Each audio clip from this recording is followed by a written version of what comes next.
नमस्कार, माझे नाव प्रसाद। आज मी लहानगे बदकाचे पिल्लू या पुस्तकाचे परीक्षण करणार आहे। या पुस्तकाच्या मुखपृष्ठावर बदकाची आई त्याला वाटीत खीर देत आहे।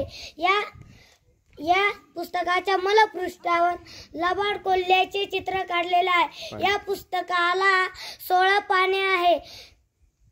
या पुस्तकात आई त्याच्या पिल्लाला पहिल्या वेळेस खीर देत आहे। तेव्हा लबाड कोल्हा ते ऐकत होता। मग लबाड कोल्ह्याने दार खटखटले आणि म्हणाला, दार उघड। मग त्या बदकाच्या पिल्लाने दार उघडले।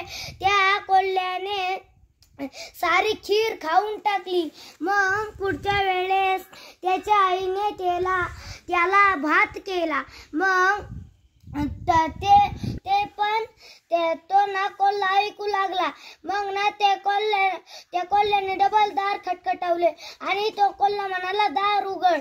मग त्या बदकाच्या पिल्लाने दार उघडले आणि त्या लबाड कोल्ह्याने त्याचा भात खाऊन घेतला आणि ते दिवसभर उपाशी पडले।